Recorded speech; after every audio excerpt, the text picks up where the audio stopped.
সব ব্যাপারটা এত সোজা নয় দেবিকা। আমার ছেলের 13টা বছর চলে যাবার পর আজ তুই এই কথা বলতে পারিস না। দেখো, দরকার হলে আমরা তুতুনের সাথে দেখা করতে পারি, তার সাথে কথা বলতে পারি, কিন্তু তোমাদের সম্পর্কটা দয়া করে ভেঙে ফেলো না। আমি মা হয়ে যখন তুতুনকে কিছু বোঝাতে পারিনি, তখন আমার মনে হয় না যে আপনাদের বলে সেরকম কোনো কাজ হবে। বোঝালে একমাত্র রাজাই হয়তো ওকে বোঝাতে পারতো, জানেন।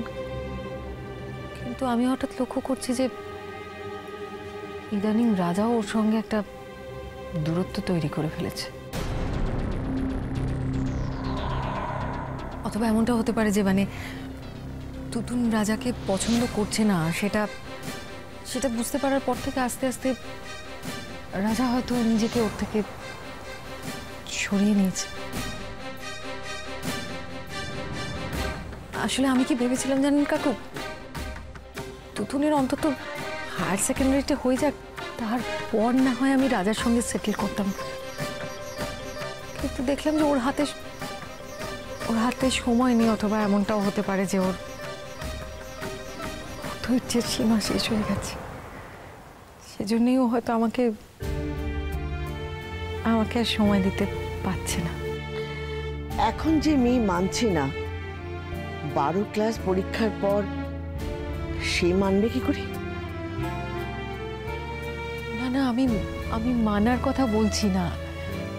আমি শুধু চেয়েছিলাম যে ওর হায়ার সেকেন্ডারি হয়ে যাওয়ার পর একটা হায়ার স্টাডিজে ঢুকে যাবে, মানে আমি নিজের মনের দিক থেকে অন্তত শান্ত থাকতে পারবো যে মা হিসেবে আমার দায়িত্ব কর্তব্যটুকু পালন করতে পেরেছি। মানে ভাইটাল ইয়ারটাতে আমি এইসব নিয়ে এগোতে চাইনি আর কি। এনিওয়ে, আমি বলি কি, রাজা ফিরে আসার পর একবার তুই রাজার সঙ্গে বস। এটা আমার তোর কাছে অনুরোধ। তুই বিশ্বাস কর, আমি তোদের ভালো চাই।